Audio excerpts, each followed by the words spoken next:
Welcome to the high school edition of Football Friday, brought to you in part by Josh Houston and Associates, one source, one company. By the Metro Nashville Police Department. Apply today at MNPD.com. By Southern Trophy House. Visit their showroom at 2705 Nolensville Pike. And by Star Physical Therapy, committed to serve. Now let's head to the gridiron with George Plaster and Billy Derrick, a high school edition of Football Friday. Hello again, everybody. You all make some noise. Let them know you're out there.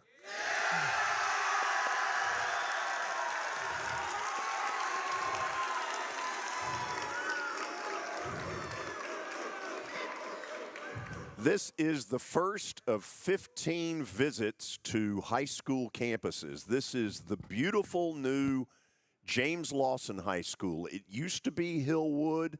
They have moved out deeper into West Nashville out in Bellevue. It is now James Lawson, and tonight they play their first football game as that name against Cheatham County Central.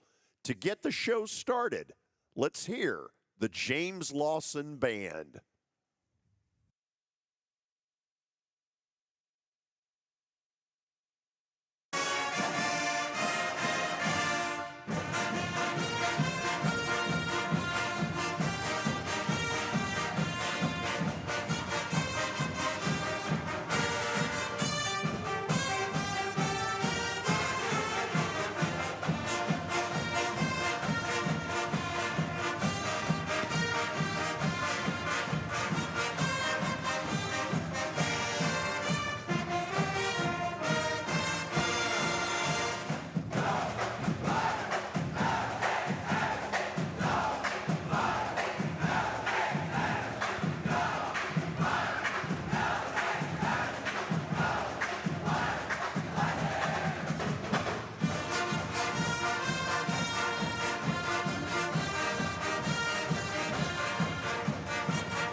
Now, hold on a second. I want them to get an ovation as though they just played the greatest song in the history of songs. Let's hear it.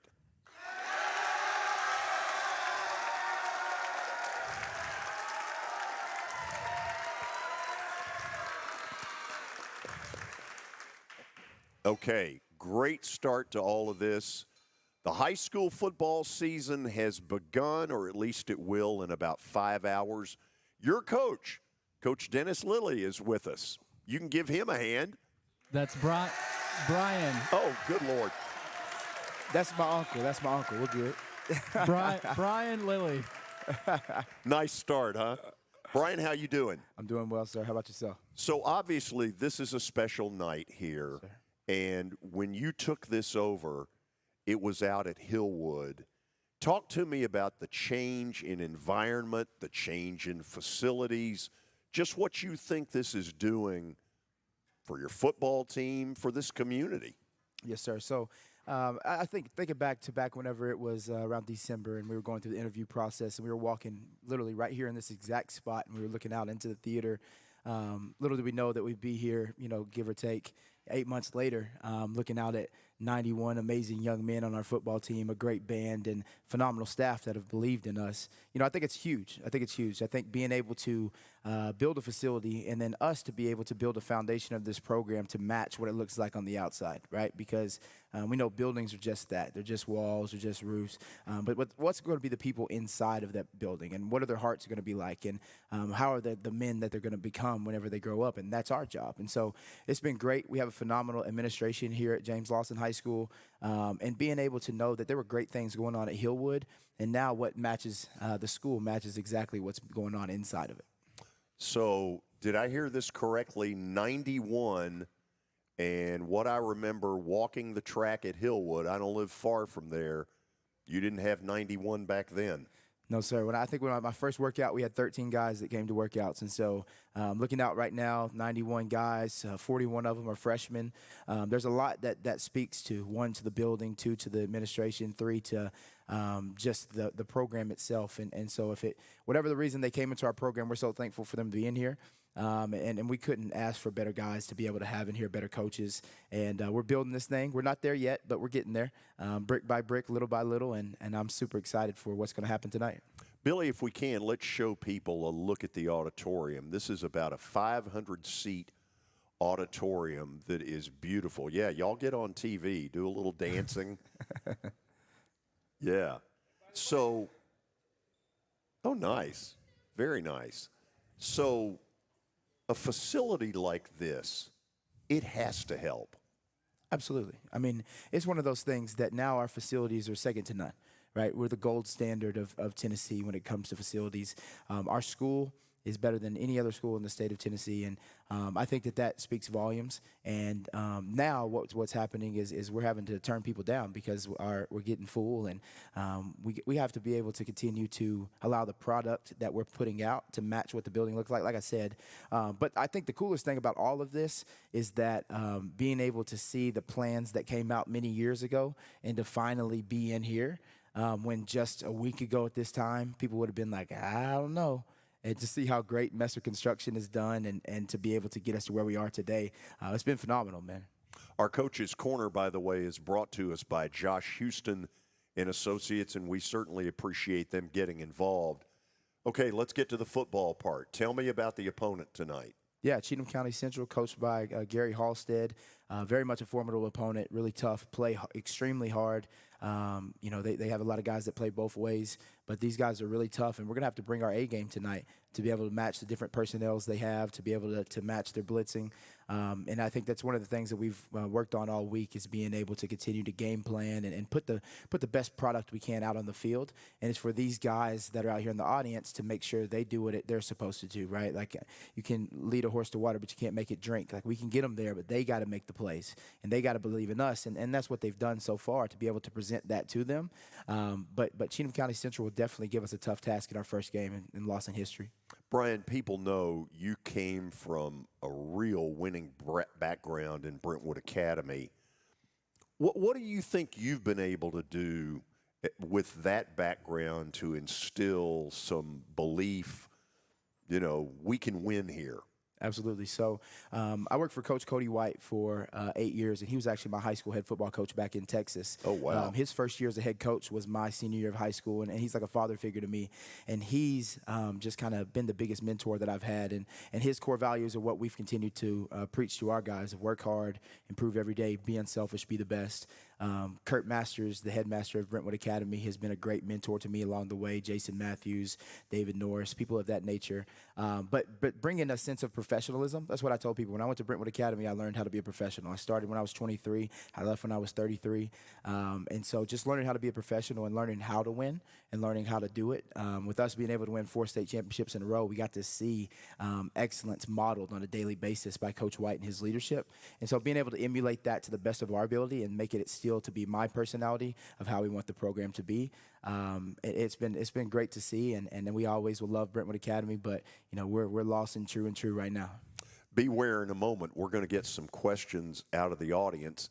My buddy Dale Roble is going to help with that. Dale, heavily involved in this school, as well as his work with Last Minute Toy Store, which has been nothing short of phenomenal. Is there a moment for a program like this where you get late in a game, you got a chance, and you look over and either your sideline believes you can win or they've got that, oh, what are we doing here? Yeah. Will there be one of those kind of magic moments that gets you over a hump?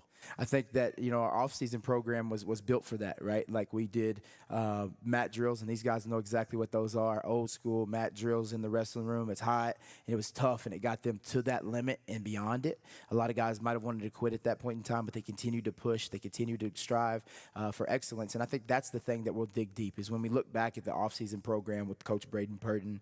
He did a great job with our weightlifting, but being able to get these guys to just work extremely hard, that was the biggest deal, was to get them past the point that they thought that they had to quit, that we ran 60-second runs where they had to continue to push, and then they got back on the track and had to go again. And it was specifically in my mind to get them to that limit and to see how much further they could go. So tonight, whenever they get out there and the going gets tough, we know, hey, I got more. I can bring more to the table. You get a little bit of a break tonight as far as temperature, but in looking a week from now, has anybody looked at it? 99 degrees next Friday. That's where you'll be glad you've got all that depth. Absolutely. Absolutely. I think that's one of the biggest things that we've been able to have. That's a blessing in disguise. Having 91 guys in your program is huge. Continue to condition and make sure that we're in the best shape that we can possibly be. Have guys that take care of their bodies that are maybe, predisposed to cramping, whatever it may be from there. And then knowing that literally the backup is one play away from being a starter, and the 3 is the 2 ways away from being a starter. And that's what we got to continue to preach to these guys. And I hope that they always listen to me, that that's your chance. And my coach, Dennis Franchione, used to tell me all the time, be ready for your opportunity before your opportunity embarrasses you. And so you guys got to be ready tonight. And obviously we're talking to the crowd, but we got to be ready tonight because you never know when your number's going to be called, and you got to be locked in and ready to roll. Dennis Franchione, former Alabama football coach, later Texas A&M football coach. Yes, sir. Pretty good words of wisdom. Absolutely. Coach Fran is a mentor to me, he's battling cancer right now, but he's doing well. And he was my head coach at Texas State, and he told us that it was continuing to dig deep and to have grit. And that's what we look at to these guys is we talk about a family, right? Forget about me, I love you. And we want to continue to be a family, and we know that. In families, we have hard conversations. I tell them, I'm the pseudo dad of this family, and sometimes you may not like what I say, but I'm always going to do it in the best interest of you. But you know that I'm proud of you, you know that I love you, and you know I'm going to do whatever it takes to be the best situation for you guys. Dale's hooked up some questions out of the audience. Oh, Lord, here we go. Playing time could be at stake depending on how the questions go. Let's see what we got, Dale. Hey, I'm Timothy Williams. What's something that motivated you in life and to be a coach? That was a great question, I Timothy. love that question. Great question. One of the things that motivated me to be a coach was my high school head football coach, Coach White. Coach White was, aside from someone I share blood with, he's single-handedly the biggest influence on my life.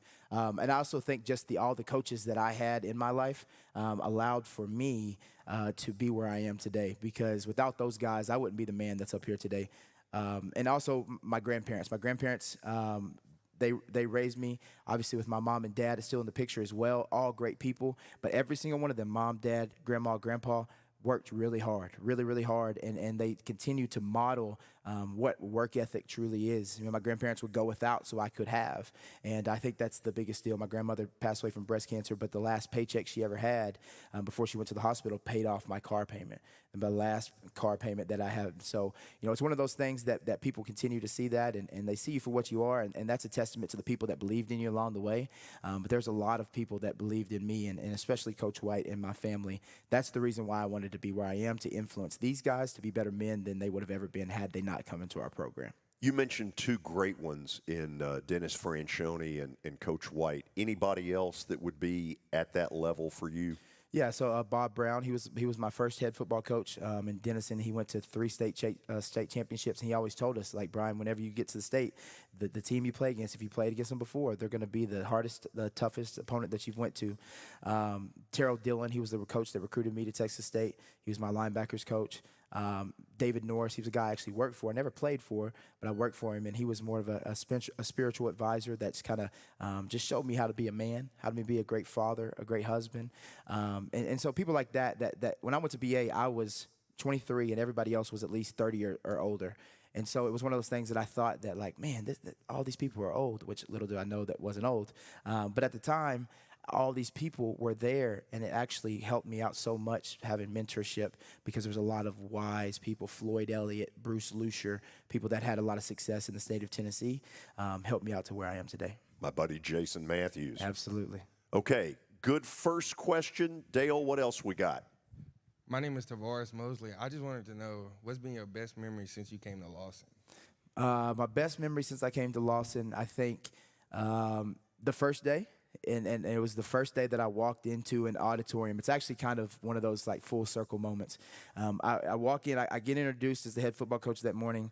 I come into the auditorium that afternoon, and a lot of guys that were potentially wanting to play football walked in there with hoods on and hats on and earphones, and would come in there and they'd say, "Nice to meet you," without saying their name, and they'd walk in and didn't have great eye contact, and it was cool because I got to meet everybody, and to look out today and to see you guys maintaining eye contact, to paying attention, staying off your phone, staying awake, like that makes me proud.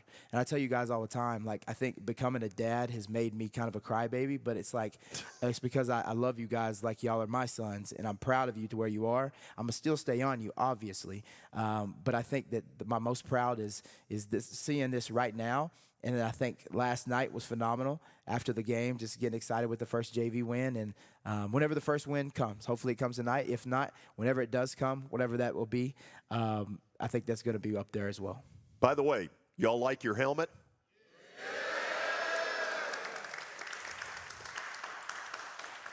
A lot went into the design of this. I think Cliff Mitchell did a phenomenal job. He, Coach Froden, Stephen Schaefer, our executive principal, those guys did a great job of kind of branding this and doing a phenomenal job. And I know Tom Krager, he said it great times, like, man, this is a great looking uniform, logo. I'm fond to the L because obviously Lilly, I mean, it just kind of fits. But wow. I think it's kind of cool. You decided to go there. Like, and being an English teacher too, like Lilly Lee's Lawson Lightning, like alliteration. If y'all want to boo this, go ahead. Yeah, I cannot. Watch it. I cannot believe he went there. That is what it is. Dale, what do you got? My name is Cedric Owens, and I just wanted to ask, like, what would you say to a player that would want to come play for Lawson? What would I say to a potential player that want to come play for Lawson? Little recruiting pitch here. I think that one of the things is the building's going to speak for itself, and it's going to attract all kinds of people from everywhere. We got to get the people within the doors and within these walls, and we got to talk to them, and they got to be able to want to get pushed to become the best version of themselves. We're not going to come in here and cater to anyone. It doesn't matter how good you are. It doesn't matter how talented you are. That doesn't matter. What matters is how hard you work and how much you show up every single day. We got to have commitment, and I think that's the biggest thing is the product will match what the building looks like, and we'll get there. But we're not forsaking the integrity of this program for anybody. And if it doesn't fit with some guys along the way, then so be it. But we're going to make sure we have people that, if you want to work hard, prove every day, be unselfish. That's the biggest thing, is being unselfish. We have no room for selfish players. And some people might hear this and say, well, I ain't going there. That's fine. You don't need to be here. But what we do need is we need people that want to commit to being a part of this family and understanding that it takes a lot of people to be successful, and it's going to take every single one of you. Somebody asked me one time, Coach, what's the cap on the amount of people you have in your program? Are you going to cut people? I was like, absolutely not. We want 200 if we can, because what we can do is then we know that we have our hand on 200 young men in this school, and then the positivity is going to permeate throughout the school and continue to spread, and we can continue to change the culture to where we want it to be in this school. By the way, before we get to our final question, I see Dr. Schaefer in the back. Thank you for all of what you have done to make this happen today for us. It takes a lot of mountains being moved, a few projectors, a little of this and a little of that. Know that our show really appreciates the cooperation that we've gotten.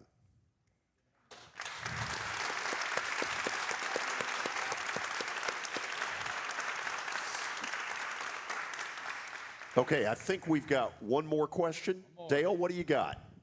Hey, my name is Travars Russell.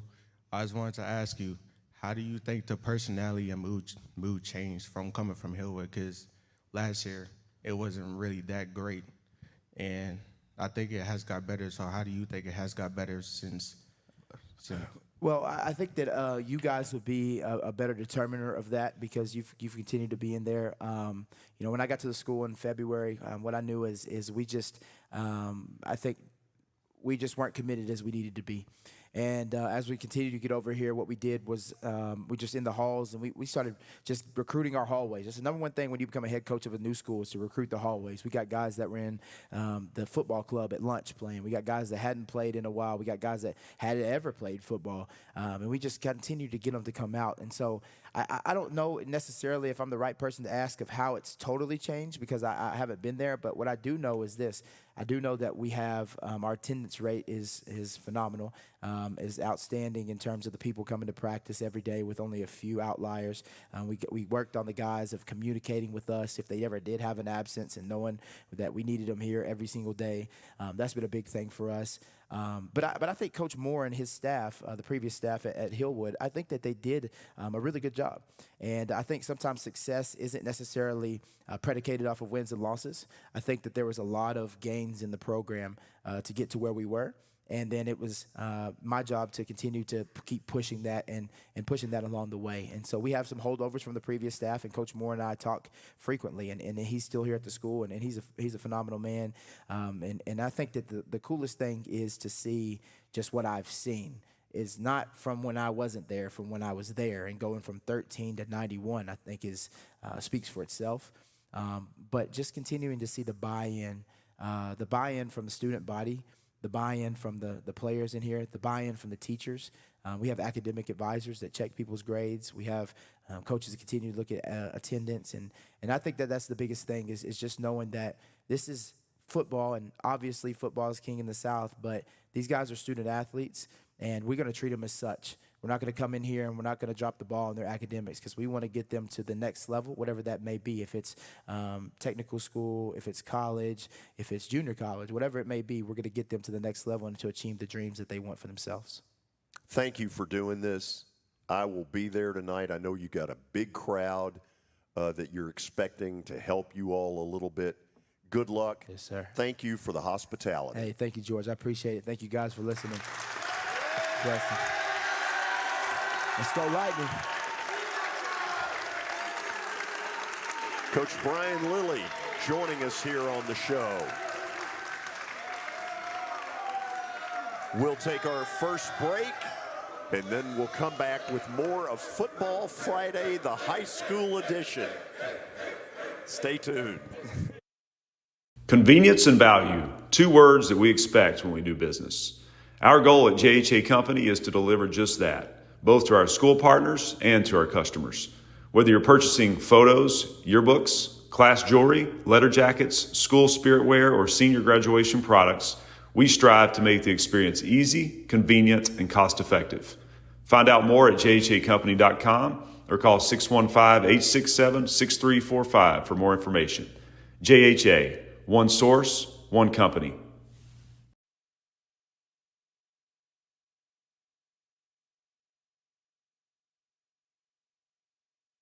Looking for more than just awards and trophies? Southern Trophy House is your one-stop solution. For over 60 years, their team has created lasting impressions with a personalized touch.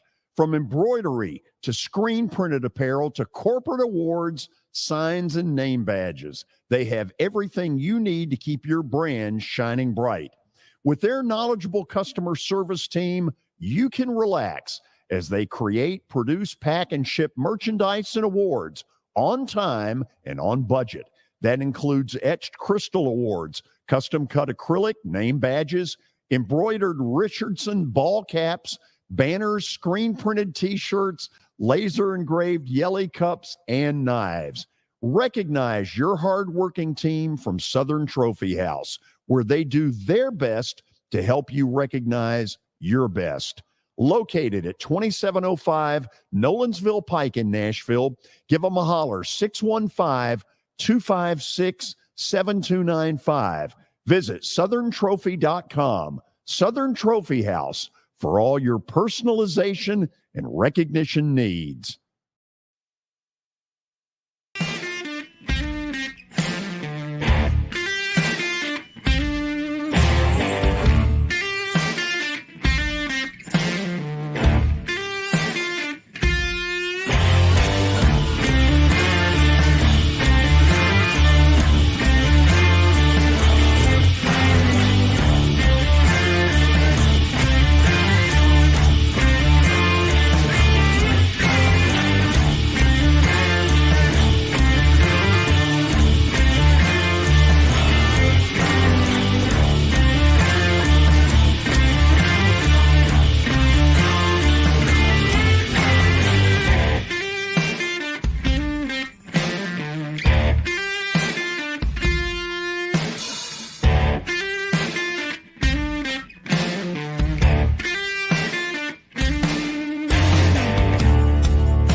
We are back from James Lawson High School in Nashville, Tennessee. This is the first of 15 visits to high school campuses that we will make between now and the end of November.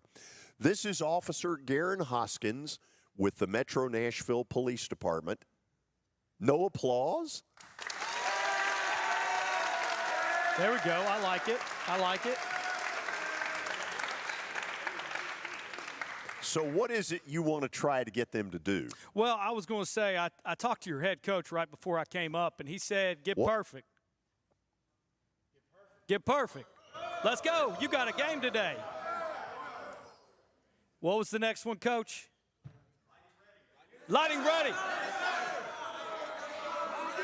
Oh, got to go again. Lighting ready. Yes, sir. Lighting break. Let's go, baby. You got a game today. You gonna win? You gonna win? I can't. You gonna win? Let's go. Let's go.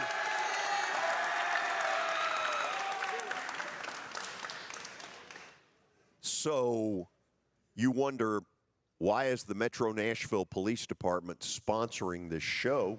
Well, here right off the bat is something I didn't know until a couple of weeks ago. You all have a recruitment team, and you're right in the middle of it. Yes, sir. So what we do is we get out there. We go all over the country. I was just out in L.A., and we're looking for good officers to join our police department. We're recruiting for the future. I've seen you all heavily involved with the sounds in this effort. Yes, who do you aim it at? Is it the 16-year-old? Is it the 22-year-old? Is it an old goat like me? Who do you aim it at? Well, we aim it at everyone. Everyone comes into law enforcement at different times of their life. Just like high school football, I played high school football all through that, wide receiver, DB, and that team atmosphere goes on through your career, and that what makes good officers, that team-like brotherhood, sisterhood, and so what we do is we recruit for the future, and we also get out there and just spread the word, because the Lawson Lightning are going to protect this house today, and Metro Nashville Police Department protect this city. So we look for good people. Oh, I think a lot of folks learned a lot of important lessons about how important you all are with one word: covenant. Absolutely, sir. So, the world saw the training that the Metro Nashville Police Department puts on, and we're here to protect everyone in this city, and we lay down our lives for it. Okay, so I'm going to ask a couple of goofy things here. Whether it's somebody in this room or somebody who is watching this show, whether it's Facebook, YouTube, Twitter, all the things that I don't totally understand, and they say, I've wanted to at least understand more. I've wanted to sort of see what it would take. What do they need to do?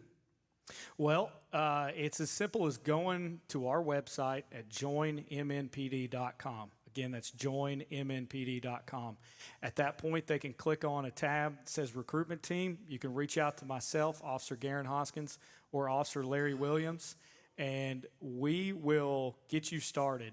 We take walks of all life into our police department. You want your police department to mirror what your city looks like, and we are a very diverse city, a very beautiful city, and we take anyone from zero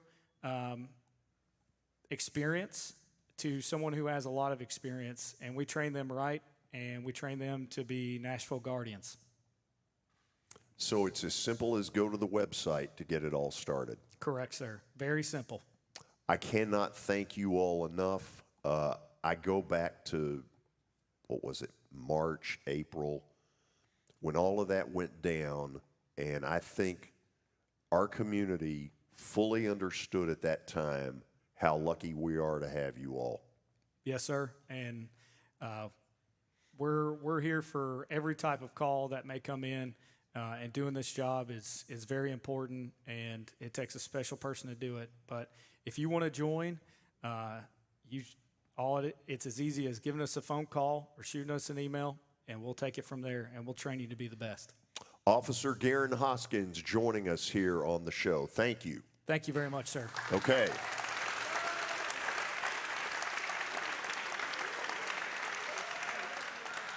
In a moment, you will hear from Tennessean sports writer George Robinson, who, by the way, has a great broadcasting sound voice. But first, the James Lawson cheerleaders have sort of put a ring around the middle aisle. Let's see if we can take a look at them real quick. And they're going to lead you in a cheer, and I better hear some noise.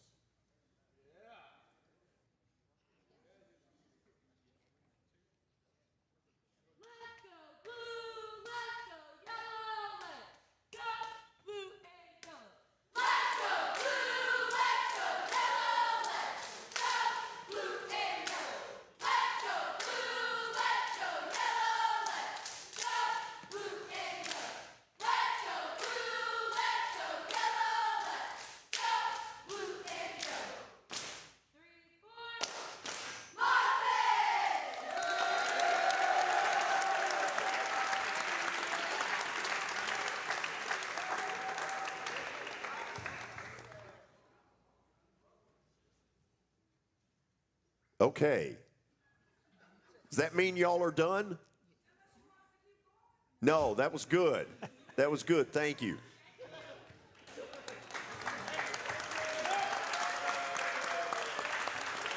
Let me say hello very quickly to Tennessean sports writer George Robinson, who's been nice enough to agree to be with us for about 15 weeks as part of our Football Friday high school football coverage. I'm hoping he's there. George, how are you? I'm doing good. How about yourself? Can you hear me? Good. By the way, you have a great first name. Thank you. I appreciate that.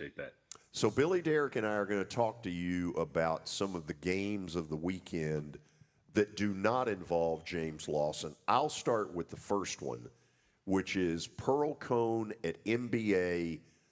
MBA has been good for a long time. Pearl Cone recently has had a great run themselves. Tell me how this is going to play out. Well, you're starting off with a really good game there. I mean, obviously, Pearl Cone has, been to the state championship game last year, and they returned quite a bit of their offensive stars and defensive stars, for that matter. And, I think it starts at quarterback with Keyshawn Tarleton, who I think he threw for over 1,700 yards last year, had 23 touchdowns. But then you start looking at who are his weapons, and you're talking about some of the best speed in the city. And Malachi Cromwell, who's a running back, Darius Reed, who's a 6'3" wide receiver, being recruited by quite a bit of schools, quite a bit of colleges this year. Then you look at Jamie and Kennard, who may be the smallest of them, but he may be the quickest. So you got three really good high school football players that Keyshawn Tarleton can kind of target, and that's gonna be a headache for NBA. Now, obviously, NBA has the pedigree. They're in Division II AAA, which is in the East region, in Division II AAA, which is probably the hardest region in the state. Well, not probably, it is the hardest region in the state. One of the hardest in the nation.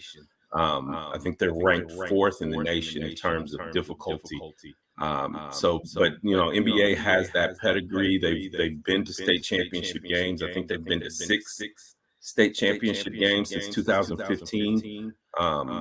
They've been runner-up in those 6 championships, but just the fact that they're getting there is impressive enough. And they, like I said, they have the history behind them. So I think it's going to be a really good game. NBA graduated Marcel Reed, who's their all-star, all-state quarterback. He's at Texas A&M now. So the question mark coming into the season for them was who's going to sort of be the guy that steps up at quarterback position for them. We'll see who kind of pans out there tonight. But if I was a betting man, I would have to probably go with Pearl Cone right now, just because of the not only talent that I have, but the talent they have coming back. But I wouldn't discount NBA in this game. I think it's going to be a really good game. Okay, game number 2, Page at Giles County. And I'm not going to pretend I know a ton there, so educate me a little. Well, Giles County, I don't think they have a ton of people on their roster, but the guys that they have, they utilize very, very well. That's a very good running team. They have a very good running back in Kamari Turner, who was just he just lit it up last year. I think he had 1,500 yards rushing. They also have another 1,000-yard rusher in Zorian Randolph. He had about 1,100 yards rushing last year. So this is a team that likes to run the ball. They can do it pretty easily. Their offensive line up front is very good. They open up holes for those guys, and Turner and Randolph speed. They just get it done. Page obviously has had a really good run the past 3 or 4 years. They have the Clemson commit offensive lineman named Ronan O'Connell, who's a part of the Tennessean's Dandy Dozen this year.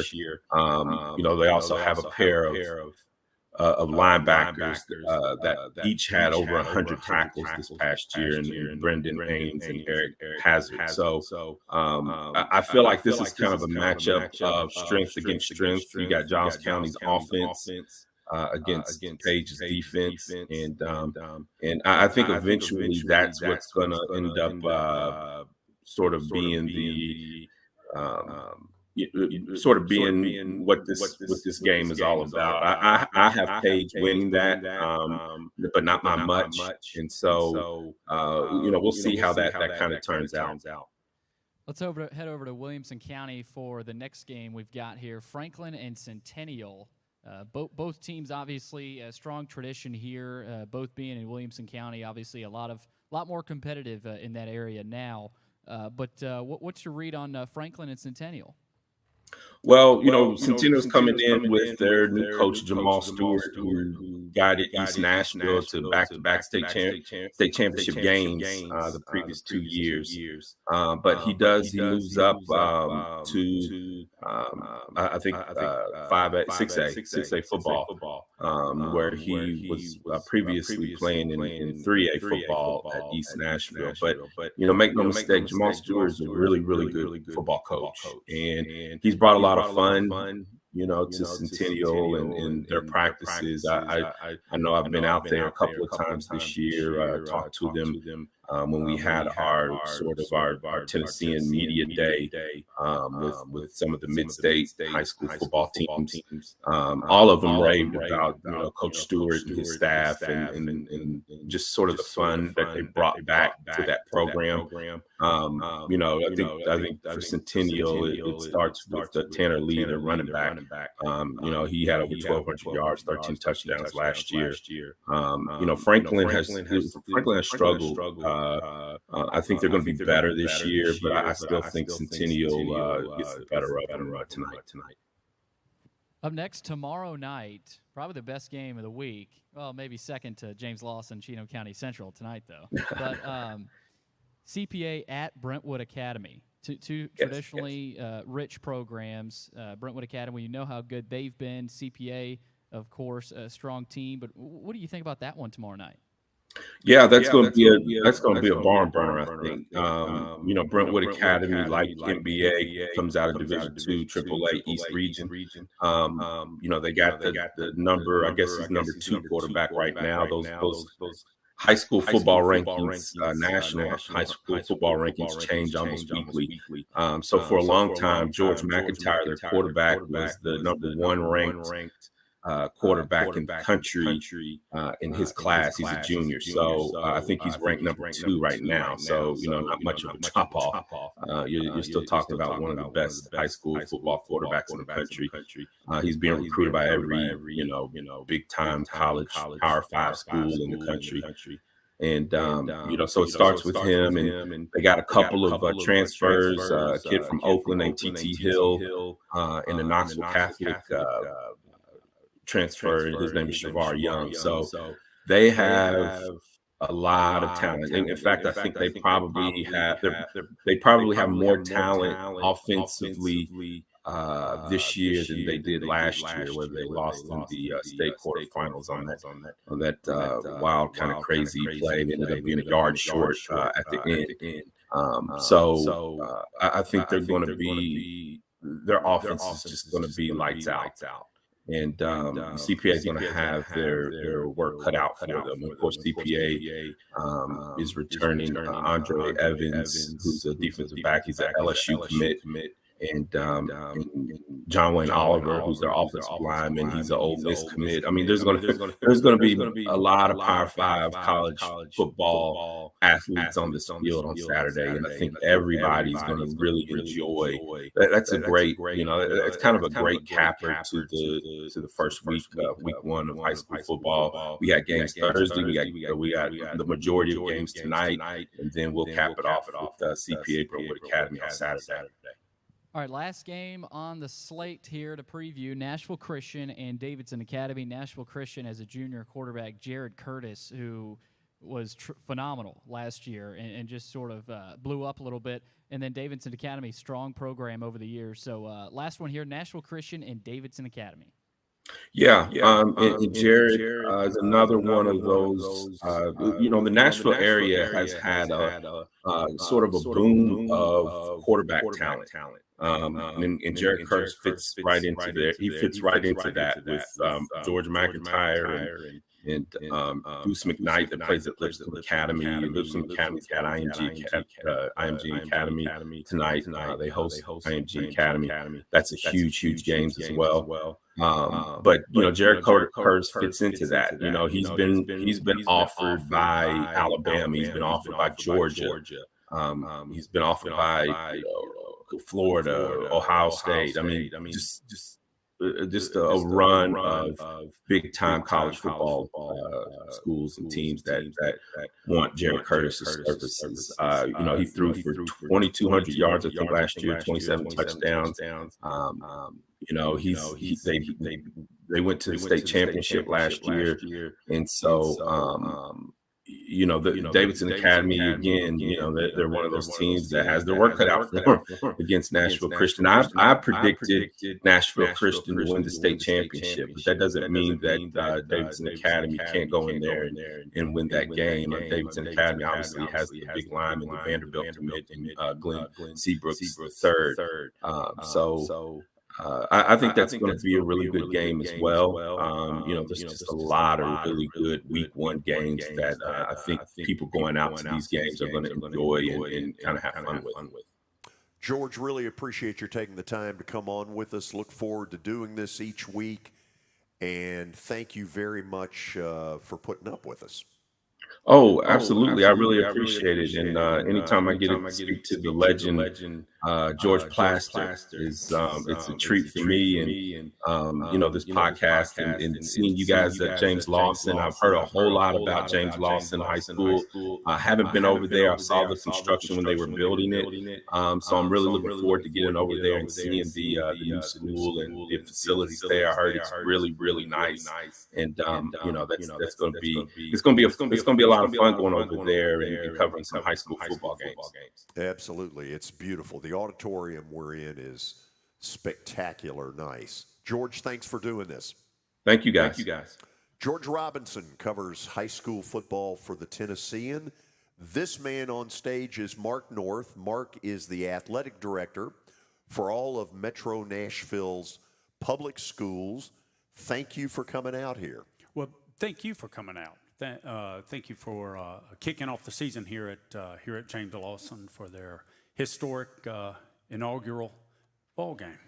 This has been a long time in the making, hasn't it? It has. In some ways, it seems like it took forever, and in some ways, it seems like you turn around and it's done, and we're here ready to play ball. As we get ready for another year of high school football, one of the groups that I know you want to say thank you to is the Tennessee Titans. Under Amy Strunk, they have really stepped up to help high school football in this community. They really have. They've made some grants available. They've committed $5 million to improving our facilities and our fields, and they provide support, financial support, but also encouragement. They recognize our players. They recognize our coaches. They are good partners, really sort of friends to the school system and to our athletics department and to our schools and our teams. We're proud of that and appreciate what all they do with us and for us. So the decision has been made in some cases to go to turf fields. Talk to me about that. Well, that's been a long time coming too. No, I know it has. For a long time it was, we're not gonna start turfing fields until we have a plan to do all of them, and it sort of seemed like that was a reason not to do any of them, and we changed that thought to be instead a reason to do all of them rather than to not do any of them. And so we started, and we have a plan. It is moving forward. We have some funding. We'll have 3 completed by the time they play their first home game this season, and it will spread through our 13 football fields and also two schools that don't play football but have soccer. We're real excited about that. We're proud that we can step up and provide those improvements for our schools, for our kids, and for our teams. If somebody wants to help, how can they? Contact me. You can make a donation either to the school system or to the Fans Inc., who are working on helping fund those fields. And so give me a call, contact me. We'll be glad to put you in touch to help us build those facilities and support our teams. Some pretty cool stuff going on. It feels like there's some upward momentum to all this. There is some upward momentum. I think off the field, I think on the field, in the classroom, we are on the move. Our athletics department, our athletics programs are moving forward. We had 2 teams in a state championship last year, state championship game in football. I think this year we will be better across the board. Each of our teams will be improved. I think each of our teams will be improved this week and then be improved next week over this week and get better and better through the season and continue that momentum on through the playoffs. Mark, appreciate your taking the time to come out here and be with us. We'll get some wins tonight. We're going to get some wins tonight. We're going to compete, I guarantee you that. I believe it. Mark North is the athletic director for Metro Nashville Public Schools. By the way, the police officers who are here, if you want to talk to any of them near the end of the hour, feel free to go up. They're not going to arrest you, but they'd love to talk to any of you who might have some interest. Billy, all I can tell you right now as we get to the players to watch, right now they're a little quiet, but they better not be quiet at the end of players to watch. I think they're going to like one of these players in our players to watch list, and we'll go ahead and kick those off. if we're ready. Yes, we are. Let's do it. And we will start with Brentwood Academy quarterback George McIntyre, one of the, as George was saying, one of the more talented quarterbacks in the country. Obviously playing at a great school with a ton of talent at Brentwood Academy. He is certainly a player to watch this week. You know, it's really weird. His father, some of you all know, was Vanderbilt's head coach. I was this George's grandfather's sideline announcer at Vandy when I was in my 20s. And my only wish was that the grandfather could have seen the grandson, because I think that would have been really cool. He'd be very proud right now. No doubt. Okay. No doubt. That's one of four. One of four. Up next, as George mentioned, Deuce Knight, quarterback at Lipscomb Academy. What's the story on him? Well, he's a guy that transferred in from out of state recently and has a ton of talent. As you can see, he's very tall, and so he's a long athlete with a lot of speed, but he's also got a great arm. He's a lefty, so he's a kid to watch at Lipscomb. He just transferred in the last few weeks, so he's got to get used to the offense a little bit, but I'm sure he will, and he'll have those Mustangs rolling as they play IMG Academy tonight. Okay, number 3 on the list is... From James Lawson, Cam Shields.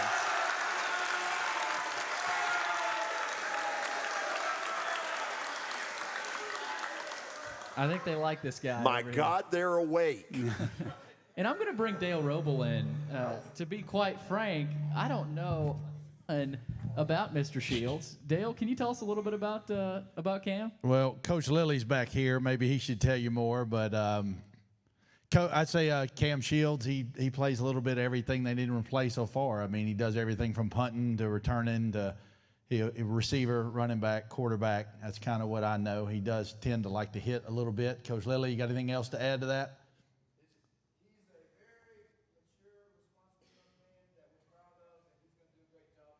He said he's a very mature, responsible young man that they're very proud of, and he's going to do a great job tonight. So you can't beat that. By the way, is this not a no punt Friday? I heard you say punt. No punting tonight, is there? Maybe. No punt means you're killing it on offense. That would be the hope, I guess. That's better. That's a better question for Coach Lilly. I got nothing to say there. Got any others? That's it. That's it. Okay. Why don't we, Billy, if we can, in a moment, Holly Taylor is going to join us from Star Physical Therapy. They are one of the sponsors of this show. I brought it up earlier. I took a look at the long-range forecast. Okay, tonight, you guys got pretty lucky because by game time, 79 degrees. But next Friday, 99 for a high, 73 for a low. Yeah, good luck on that. So, working on getting Holly in here right now. okay, because what we're going to get into with her is a little talk about dealing with the heat, hydrating, all that kind of stuff that I don't pretend to know, but she should be with us here in just a moment. For those of you who are with us, we are broadcasting live from James Lawson High School. This is their first football game tonight under that name. They were Hillwood. For those of you who are saying, who is that? The opponent tonight is Cheatham County Central at 7 o'clock. If you're not doing anything and want to see a good football game, come on out and be a part of it. Holly Taylor is with us from Star Physical Therapy. Holly, you got to educate me. For sure, a week from now, these young folks are going to deal with some severe heat. How do they deal with it? Yeah, thankfully we've been blessed tonight with some great weather, but next week is looking pretty crazy. So this is... Yeah, go ahead. All this kind of started back in about 2001. Many people probably heard of Corey Stringer. He was a Pro Bowl offensive tackle for the Minnesota Vikings. And he died from exertional heat stroke. And so in 2010, his widow kind of got with the NFL, and Corey's maybe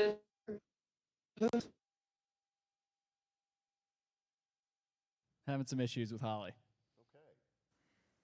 That's not good. No, it's not. We'll work on that and get her back. Corey Stringer, wow.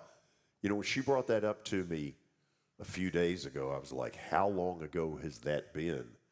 But going back to the early 2000s. And so now there's been some legislation put out there, some things to be done to try to protect this age group as they fight through, you know, in the middle of August, the heat. No doubt, no doubt. But, George, we've lost Holly. The connection is not great on campus right now, but I'm sure we can work that out. Let's go ahead and let people know a little bit of what will go on in the weeks to come. Each Friday night, we will choose a player of the week, thanks to the folks at Southern Trophy House, and that player will receive a beautiful plaque sometime a week afterwards. So if somebody kills it tonight at James Lawson, you'll go in the hopper. That's some incentive right there. Yeah, I would think so. Very nice plaque, by the way. We've designed it. George, let's. I think it's time for predictions on tonight's game.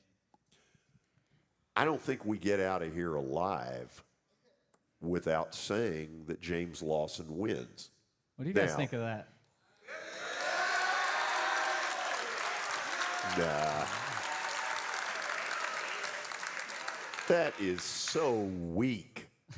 Really? That volume of noise wouldn't have paid the light bill. James Lawson wins tonight.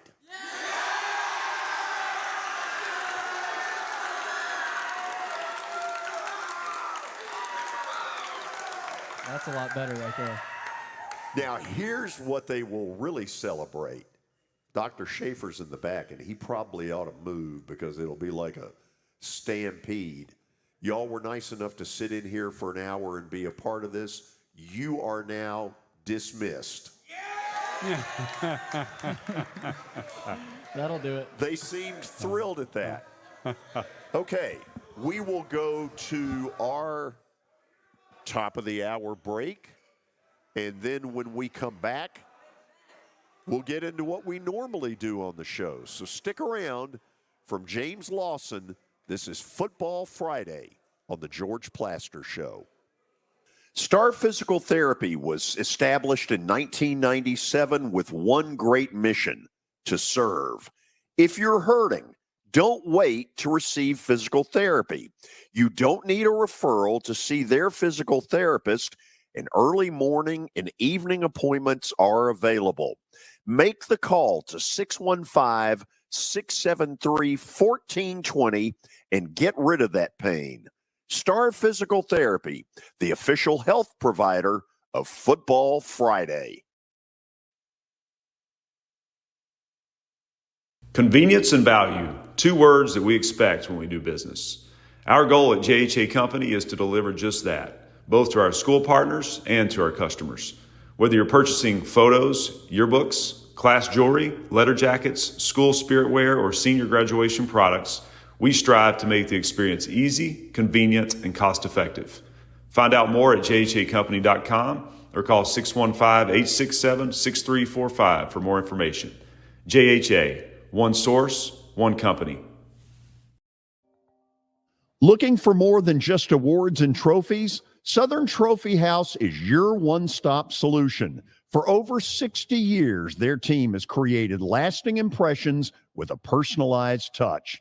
From embroidery to screen-printed apparel to corporate awards, signs, and name badges, they have everything you need to keep your brand shining bright.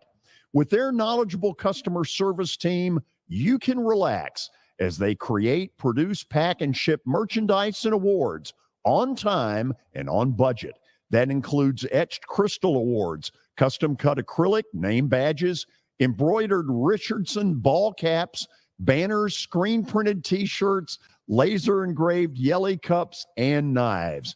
Recognize your hardworking team from Southern Trophy House, where they do their best to help you recognize your best. Located at 2705 Nolensville Pike in Nashville, give them a holler, 615-256-7295. Visit southerntrophy.com. Southern Trophy House, for all your personalization and recognition needs.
Well, I guess this means that I'm the owner of a new helmet.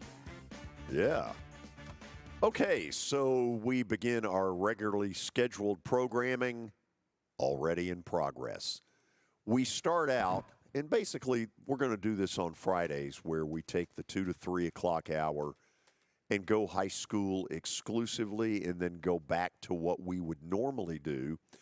And we will start out with Terry McCormick's Daily Titans Update, which is brought to you by Lori Burnett Leland. She wants to be your mortgage lady, and through the folks at USA Mortgage, that is definitely possible. So give her a holler at 615-969-4350. Terry, you know exactly where I'm going to start this. What is the story on Will Levis?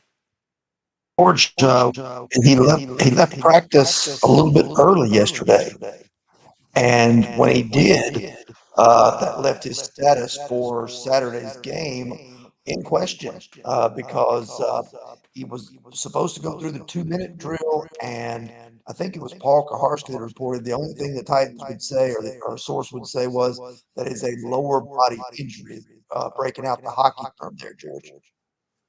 Yeah, it is breaking out the hockey term. And so they sort of get away with the fact that there's nothing going on today, thus no real dealing with media. So we're left to speculate, and that's about all you can do. I mean, it's a little late in the game to go add another quarterback for Saturday night because, for one, they wouldn't have any reps with anybody. So, and I don't think they're going to want to put Ryan Tannehill in harm's way unless he was already being planned to play. So it looks like it could very well be the Malik Willis show. One thing I will tell you, George, and this is it may be completely unrelated to what Will Levis is going through here, but there have been a couple of times in camp when Vrabel would blow the whistle that practice is about to end, and they would have players run the sprints, the 40 yards down and back or whatever it may be. Yeah. And Levis was not out there for that. But then he would come back out for the gather up that they would have at the end where Vrabel would, give him his final words and all. So I thought that was kind of interesting is that he has not been running those sprints in practice. If it's a lower body injury, that leads you to think, at least the detective in me to speculate that maybe there is something related. You know, Terry, it's interesting you say that because the day I was out there, that's exactly what went on a Saturday a couple of weeks ago. And, I thought it was strange, but I mean, who am I to be questioning that? Yeah, I mean, it was interesting, because all the other players who were there and had gone to practice, as far as I know, were running, but Levis was nowhere to be found. Then all of a sudden, once he uh, did the signal that practice was over, the sprints were over, Levis reappeared out there with his teammates, and then I think maybe even signed a few autographs for the fans that were on hand. He did. So, Terry, I guess what we're saying is the first we're going to know is when we see the television. Probably so. There's a chance that it'll get reported tomorrow when it's too late for anyone with the Vikings or anything to do anything about it. But there's a chance that, a lot of times a few hours before kickoff, something gets released that says, hey, Will Levis is going to play or Will Levis is not going to play. But at either rate, this could very well be the Malik Willis show tomorrow night. And this could be his opportunity to really show how much he's improved by getting to play over the course of a full game. So, Terry, I'm going to ask something stupid. If Will Levis doesn't play and Malik Willis does and has to go out for a few plays, do we see Tannehill? I guess it would be up to at what point in the game it is. If the first team is still out there and he's needed to go in, then I guess they would let him operate behind the first team offensive line, but not take very many chances. But if they're out there with that second or third group and this happens, I can't see them putting Ryan Tannehill into the fray. Last year, I believe it was Nick Westbrook-Akine was the emergency quarterback if it had ever gotten to that point. So you might be seeing old Nick line up under center and take a few snaps and basically probably hand the ball off. Yeah, I don't guess there'd be anything else Billy to do at that point. I don't think Vrabel was prepared to do that, but we might see it. So, Terry, the injury news has not been great up in Minnesota, but apparently the defense has been. There's a video that's making the rounds of Tier Tart just absolutely obliterating Viking center Garrett Bradbury, who's not a bad player. He just took him and threw him aside like he was a rag doll. And, from all accounts up there, Jeffrey Simmons, Arden Key, Danico Autry, all those guys have been doing very well, not only in run stopping, but also in pass rush. And they've been very aggressive. And it's also allowed the back seven to play very well together. They've been talking about how well Christian Fulton has done matched up against his former LSU teammate, Justin Jefferson. Tell people more about Arden Key. That's a new name in Titan stuff. Well, he's a guy that has kind of bounced around. He was with the Raiders early in his career.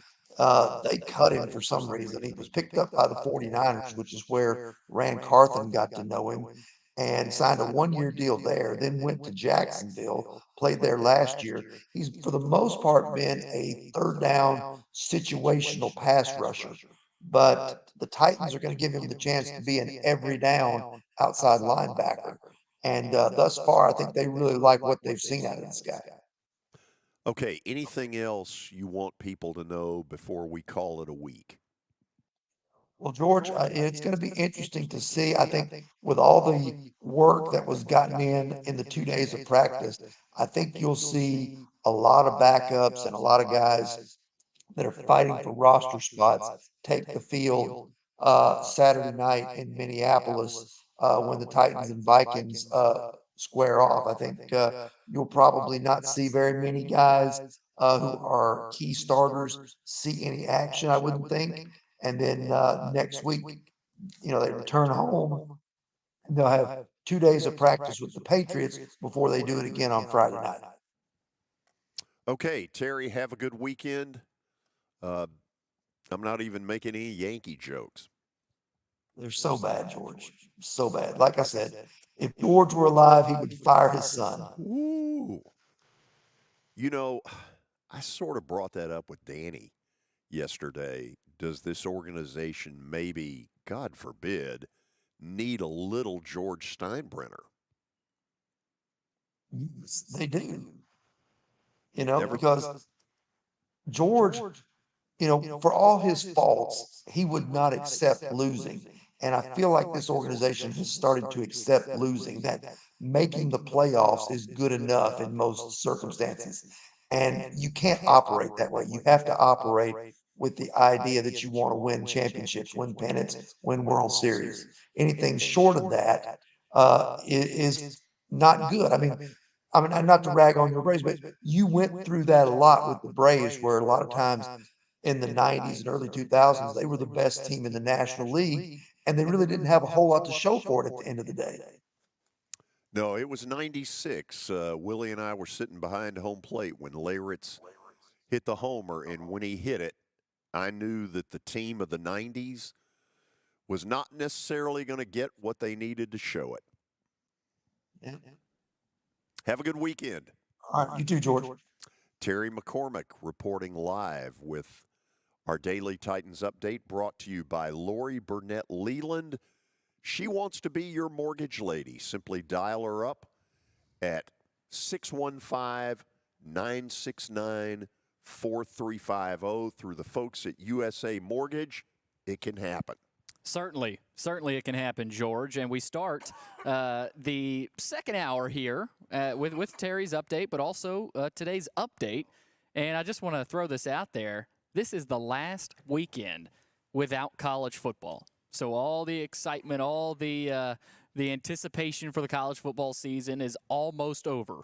Of course, high school football has kicked off, but college football is quickly approaching. So just want to throw that out there. I can't believe it. I mean, we were talking earlier, George, about how quick it has gotten right back up upon us. So, of course, we'll be tracking that next weekend. But last night, Browns and Eagles, they ended up tying at 18. Marcus Mariota really, really struggled last night. And for Eagles fans, they might be wanting a new backup quarterback but before the season even starts. Well, let me say this. I used to say it when he was here. And by the way, let me apologize for all the coughing and holy cow. Hold on. I will take this home. George is going to continue getting whatever he's got out of his mouth, but we've got two preseason games tonight, the Panthers and the Giants on the NFL Network, and I think George is back. George, are you back? I think so. Marcus Mariota is a really nice young man, but there is one big problem in his game. He doesn't know where it's going. Yeah, that's a good point, and I don't know if I know where you're going right now with the coughing fest. So we will continue to roll on.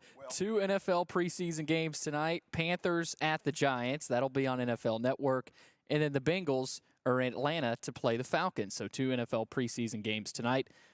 Also, a piece of NFL news that was put out today: Sam Howell will start the season opener at quarterback for the Washington Commanders, according to head coach Ron Rivera. Apparently, George, it was a one-sided battle between him and Jacoby Brissett. Howell was the guy, and that's who they're going to roll with. The other thing is, I think they wanted Howell to win all along. Let me go back, though, on Marcus Mariota. I think, based on what I saw last night, his career is at a real crossroads. Philly would appear to be a really good place for him because one of the things he's got are wheels. And the starter, Jalen Hurts, has wheels. That's probably why they signed Mariota. But last night, he was awful. He kept throwing balls way over receivers' hands. You know, on one of the interceptions, basically the DB just sort of had to stand there, and here it is. Yeah. They're already on him in Philly, which is not a good sign. Marcus Mariota, I think, is going to get cut from the Eagles, and I'm not sure that he has a pro football future. Who knows? I mean, he did not look good last night, certainly. We know all about him as a person, but in the NFL, it's a business. He's got to perform. So, bottom line is he's just not accurate enough. Watson and I used to get into this because it took Watson a little while longer than me to admit this. Yeah. He's just – I don't think he – I mean, he's a solid quarterback, but he's not the type of guy that you want to rally your franchise around for an extended period of time. Well, when the Titans drafted him, I had really hoped that he would become the face of the franchise, and it was anything but that. You never saw him. Yeah. You know, he might as well have been in the witness protection program. You never saw Marcus Mariota. He's a nice young man. Boy, I mean, his parents did a wonderful job with him. If you think back to when he was at Oregon, they were this high-powered offense that got receivers wide open. Mm-hmm. And so it was almost a false positive where you would look at him and say, man, he's great. But you know what? Those big old windows in high school and college, they shrink to stuff like this on the pro level, and he just hasn't shown the ability to be accurate enough. And, you know, last night I'm sitting there watching it, and I'm like, dadgum. Yeah. You know. And I hate it for him. I do too. We're all fans of Mariota. I watched the Netflix series Quarterback that he was in and sort of chronicled his journey to Atlanta. And then when he basically, you know, a lot of people thought he quit on the team, but he left because he had given the Falcons everything he had. He left for rehab with 4 games left in the season.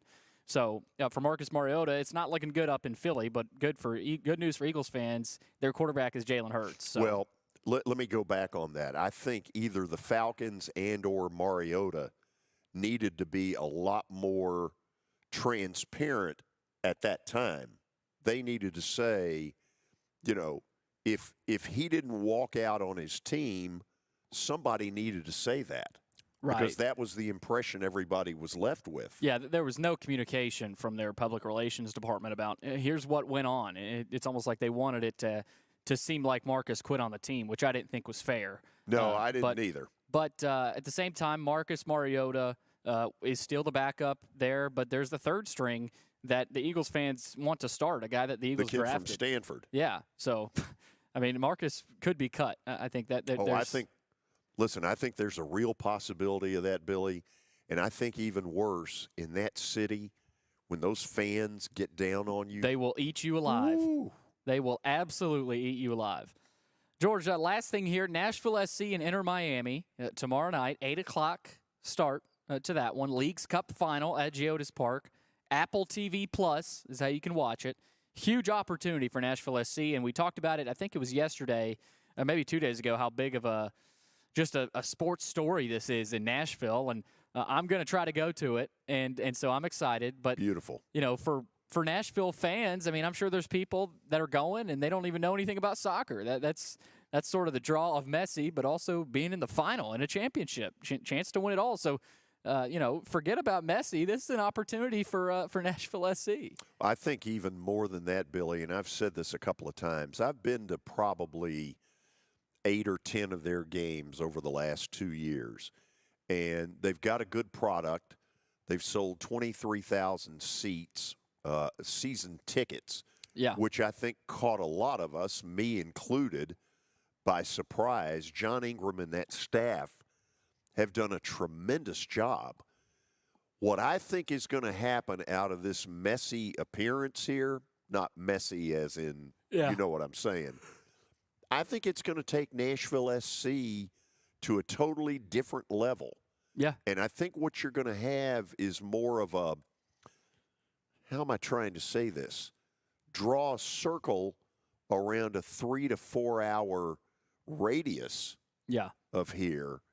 And all of a sudden, Nashville SC is going to start getting, I think, more attention from an Evansville, Indiana, from a Louisville, Kentucky, from a Lexington, Kentucky, from a Memphis, from a, you get where I'm going. Yeah. I mean, whether they lose, Birmingham, wherever. whether they lose or not, whether they win or lose in this game, this is a positive thing for Nashville and the city and that franchise. So good on them. But tomorrow night, 8 o'clock start, Inter Miami in Nashville. Yeah. That's it. That is it. Okay, we'll go to the break, and then we'll give you the tale of the tape of the Titans and the Vikings tomorrow night up in Minneapolis. 7 o'clock start time. We're back after this. Year number 2 of the Plaster and Friends Celebrity Bowling Night was awesome. And the reason is really simple. I chose Strike and Spare, and they were amazing. They have great food, great bowling, and a staff that is truly ready to go the extra mile to help you.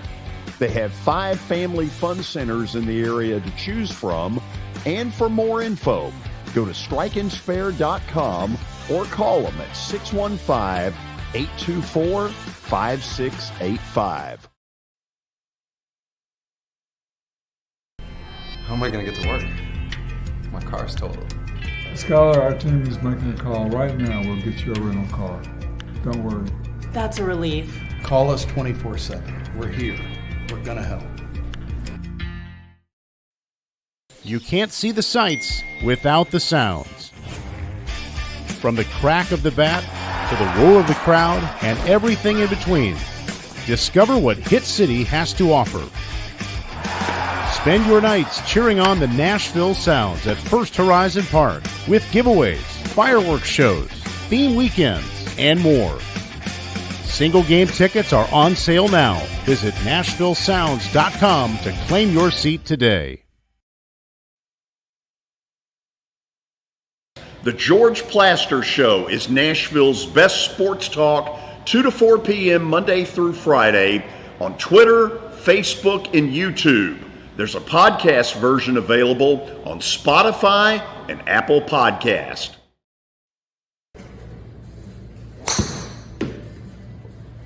So who said I can't be a golfer? Well, you know what? This is X Golf, located just down the road from the Fordyce Center in Bellevue. This is fun.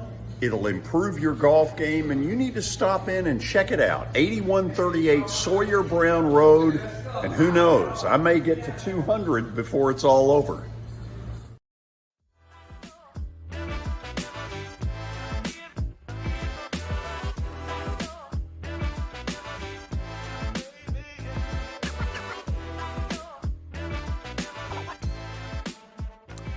Welcome back into Football Friday. If you're just joining us, we spent the first hour high school exclusive from James Lawson High School, which is formerly Hillwood. We're in this beautiful auditorium now by ourselves, but until then, we had several hundred young people in here earlier. It was pretty cool. Yeah. They're very fired up, and they should be, because the first game under this name, James Lawson, is tonight against Cheatham County Central, and they're pretty fired up, and rightfully so. And they should be. It's a great night for this Bellevue community and everyone involved. I was talking to a couple of guys before the show, and they're working in the AV department here at James Lawson, and one of them said, "Yeah, I'm coming tonight. I'm bringing a couple of my friends, and we're going because we live right across the street, and we want to support the local high school, the brand new local high school, and it's a beautiful campus. And again, we can't thank Steve Schaefer, Dale Roble, everybody that made this possible today. This auditorium is top shelf, top of the line. So is their stadium. I'm going to walk over and check it out. After the show. I know you're staying for tonight's game, George, but it's been a blast here, and hopefully this is the start of something really cool the rest of the season. So tomorrow night, while Billy's at the soccer game, I'll be checking the Titans out. We're going to do a tale of the tape here in just a second. And I'll tell you that if you're looking for a win tomorrow night, I don't really see it. And I'll explain why when we go to this tale of the tape. Now, obviously, and by the way, when you see Dalvin Cook at the bottom, he is no longer there. Right. Don't think I don't know that, but it's going to come up. So here goes. Home team. Yeah, well, I was able to figure that one out pretty easy. Who's the home team? That's the Vikings. Okay. And they'll have that big guy, the whatever that moose is, that goes. And they'll do the skull. Yeah. Yeah. What is? They I don't know. It goes along with the Viking. You know, I guess it's some sort of chant the Vikings used to do. They didn't. They haven't always done that because. No, it's awesome though. Yeah, it is really is cool to watch. Yeah. So okay, I'm going to give the check mark to the Titans in the running game. That'll probably be a common occurrence. Yeah, and you know, not that we're going to see Derrick Henry tomorrow night. I don't think we are, but even at that.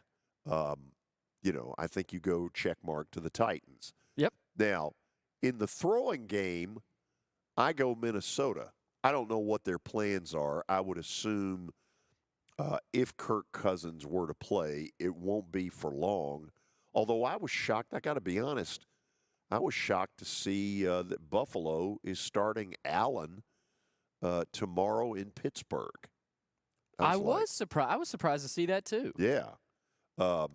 So, not many teams do that, no. by the way. So I'm giving the passing game to Minnesota.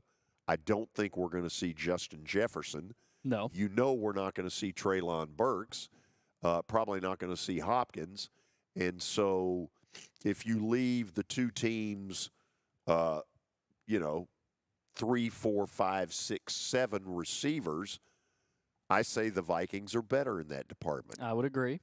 The Titans' defense is clearly better.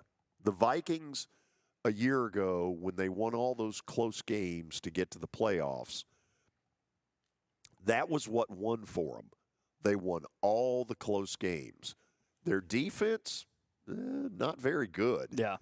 And some of you will remember in the Giants game, the playoff game, they couldn't get a stop. They could not stop Daniel Jones in that offense. Are they any better? I don't know. But no matter what, big edge there to the Titans. I agree. The Titans manhandled them in joint practices this week, apparently. Terry talked about that with Tierra Tart, basically bulldozing their center, Bradbury. But I also saw a quote from, I think it was Arden Key. He came out and said, yeah, we destroyed them. I mean, we basically manhandled them all week in the trenches. So the Titans, especially front seven, if this was a front seven category, Titans might have the edge in most games this year just because of how physical they are and how dominant they want to be. So, yeah, I agree with defense there. The problem is I don't think they're playing any of them. No, that's the other part of it. We might have to wait till regular season to hype up that unit too much. And based on what I've seen out of the backups, that doesn't give me a lot of encouragement tomorrow night, which does beg the question, why are the Titans a 2.5-point favorite? I have no idea. Kicking game, we give to the Titans. Clearly they have the advantage at punter. I think it's too early to tell on the field goal part of this, which is why I've put the check mark very close to even. Now, two intangibles. Okay. The Titans have got offensive line issues. Now, whether they are backups or starters, 8 sacks is 8 sacks. And the same guys that couldn't protect a week ago will be playing front and center stage tomorrow night. You would hope that after a week of hearing about it, that unit would play better. That's why I put them in the intangibles. Now, why would I put Dalvin Cook in there for the Vikings? Because this just in, he is a JTS. Yeah. I think that Minnesota has miscalculated the importance of Dalvin Cook. I think Kirk Cousins' ability to play fake, have time, and throw those slants was all about the threat of Dalvin Cook. Mm-hmm. And without that threat, I don't pretend to know how they intend to replace him, but I'm pretty sure it's not with somebody of Dalvin Cook's ability. No, I don't even really know. I mean, I was going to look into that a little bit before the show, but you said it, George. Dalvin Cook, he wasn't the centerpiece of that offense, but he was a big piece, especially in the passing game. I mean, you saw last year that screen pass, I forget who they were playing. Well, they were down, what was it, 33 points in the first half. Who were they playing last year? It's late in the season. It was Thanksgiving night, I think, or maybe earlier in the day. I'm forgetting the opponent. They played New England on Thanksgiving night at the okay, maybe it wasn't whatever Thanksgiving, they call their but place. last year they were down by I think 33 points, and Dalvin Cook. It was against wasn't it against Indy right at the end of the season? It was Indy. It was Indy. So it was later in the season, down by 33. Dalvin Cook was a massive part of that comeback. He caught a huge screen pass to light up that crowd. And they're going to miss him, George. I mean, he didn't get paid a ton, but I mean that's a 1-year deal up with New York with Aaron Rodgers, and he might be on another team next year. So that's kind of how the running back position has shaken out. But he was a huge part of that team last year, and I think Kirk Cousins will tell you he's going to miss him. So he's definitely an intangible because he's not there, right? No more Dalvin Cook. So I think your intangible here still works, George. Do we get a final score out of this? Oh, I forgot. You can tell your final score verbally. I did not make a physical graphic for the final score. I don't even remember, but I'll tell you this. I don't have the Titans winning. They are the favorite in the game. I don't really know why, because I don't think they're going to play a lot of folks. I just heard from somebody, Ty Chandler, former NBA running back. Oh, yeah. Looked really good in the preseason, and they like him. Good. In Minnesota. So wanted to Good throw for that him. out there. Yeah. Well, hopefully we get to see him a little bit tomorrow night. Yeah, that'll be fun. And, George, your score prediction was Minnesota 23, Tennessee 14. Let's go with it. So there it is. No Titans mascot head for George Corso over here. We got the Lightning helmet here. That is a beautiful helmet. It's a beautiful helmet. They put a lot of thought into this. They did. As to how to go about creating a logo. James Lawson, for those of you who do not know, was a civil rights activist in the 60s. And the story, as I have heard it, because I was barely alive at the time, is that Martin Luther King asked James Lawson to move to Nashville, which he did.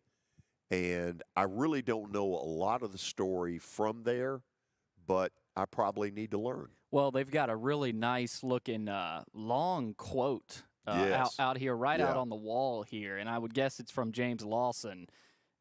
George, I looked him up on Google yesterday. I mean, very impressive. Legendary. Yeah. I mean, the stuff he did in the civil rights community in Nashville. So, really cool and meaningful name to represent a high school. And you can understand why Metro and everybody involved wanted to get this place built originally. Okay, after the break, we'll have Plaster Bet of the Day. Not 1, not 2, not 3, but 4 NFL preseason games. Preseason is tough to pick. You don't know who's playing. There's just a lot of info you don't know. But we're going to take a stab at it, and we'll come back next. As the trusted premier custom home builder in Middle Tennessee, Donnelly Timmons has over 20 years of experience in the industry. Whether you're looking to build your dream home or renovate your current home, their team will ensure that every client and every remodel is unique, luxurious, and completed on time within budget.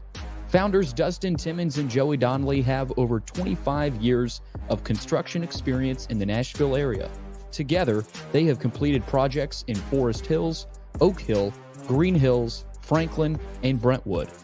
Dustin and Joey believe that communication is the most important aspect of all construction projects.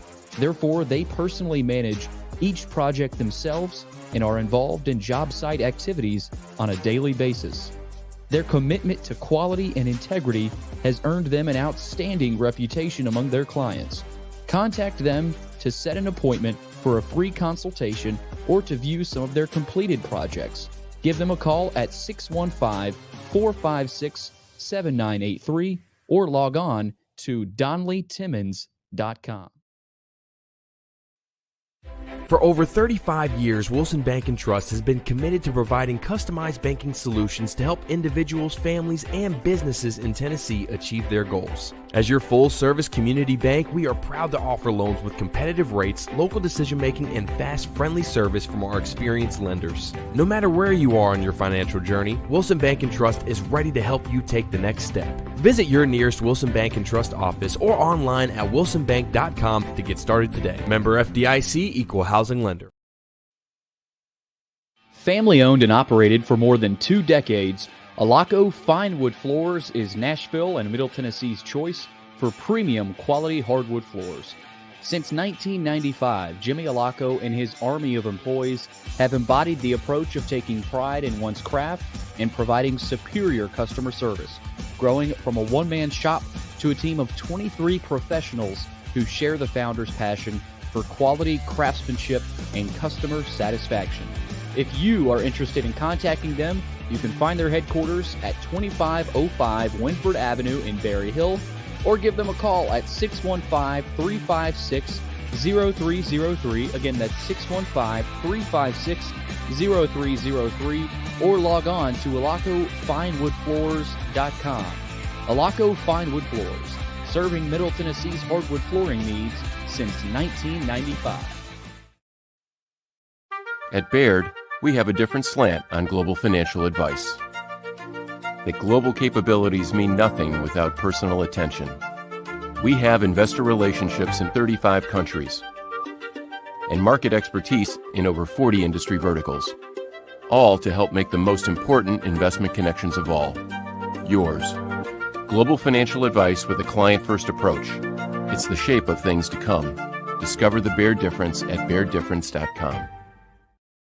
Hey, thank you for meeting with me today. The insurance company has made an offer. Already? Wow. They've offered you the entire policy. Thank you, Blair. You're so welcome.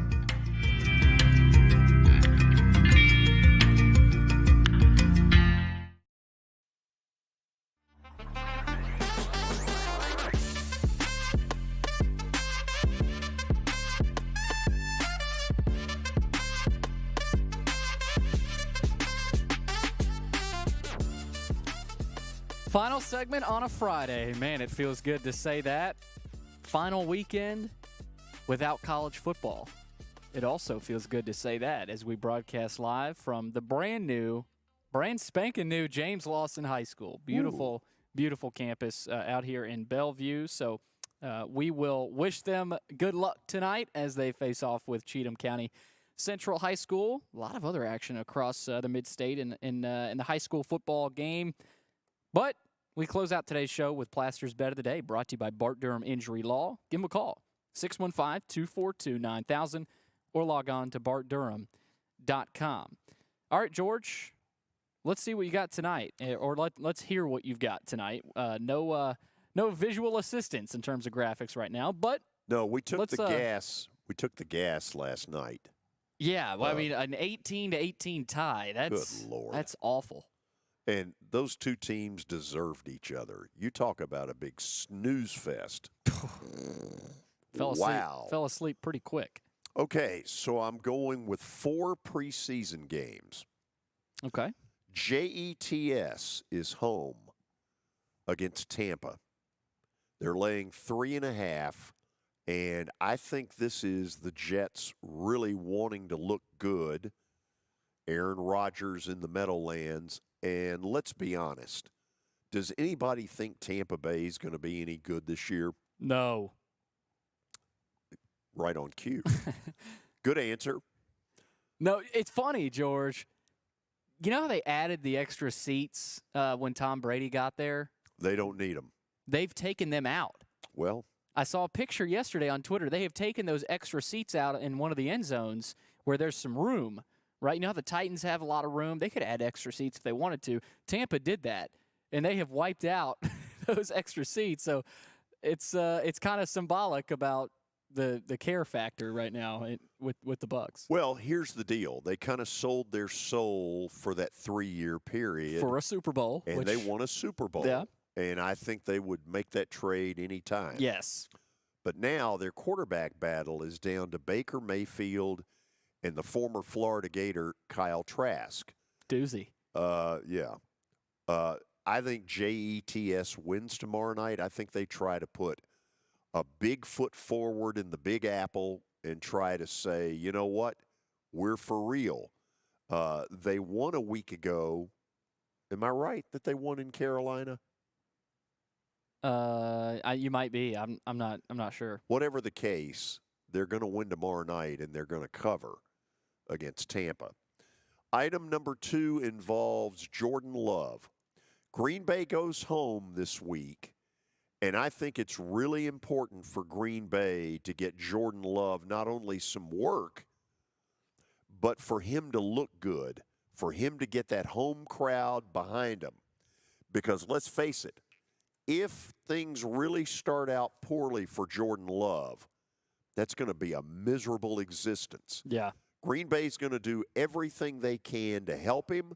They're going to win tomorrow night at home against New England, and they are going to cover the 2.5. So I gave you earlier the fact that I think the Vikings plus 2.5 at home will beat the Titans. Why do I feel that way? For the most part, because I don't think the Titans are going to play anybody. I think they're going to play a lot of second and third team people, some of whom will end up on the roster, others of whom will be bartenders by the end of the month. Yes. You like that? I like it. The last one is Dallas on the road plus 7 at Seattle. That is a very high number for a preseason game. And Dallas did not look all that good a week ago at home against Jacksonville. Whether winning in preseason is important or not, you know that Jerry Jones has made an emphasis this week that his team has got to look better against a Seattle club that has had one of the major home field advantages in the NFL. I'm not saying Dallas wins, but I am saying they cover the 7. Cover. I like it. Boom. That's it. That's it? That's it.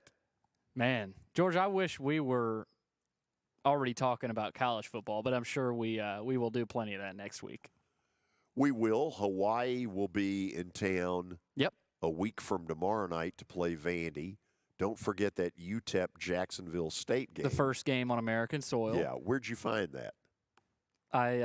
It was an inference, George, that I drew. But how cool was it that I just snapped it off? That was pretty good. But Notre Dame and Navy, 1:30 next Saturday. So college football almost here. But what is here is high school football, and it all starts tonight for the Lightning. So let me throw it out here this way. All of you watching this live in a community somewhere, whether it's Nashville, Middle Tennessee, whatever. Go out, pick a high school game tonight, and go out and watch it. You know, it'll probably cost you less than $10. You'll love it. Just take it in. The kids will love it. And you know what? Some of them may be those college football stars about 3-4 years from now. On Monday, we'll have some strong Titans analysis with Watson Brown and Kelly Holcomb. So we invite you to join us. Thanks for being with us from James Lawson High School. So long, everybody.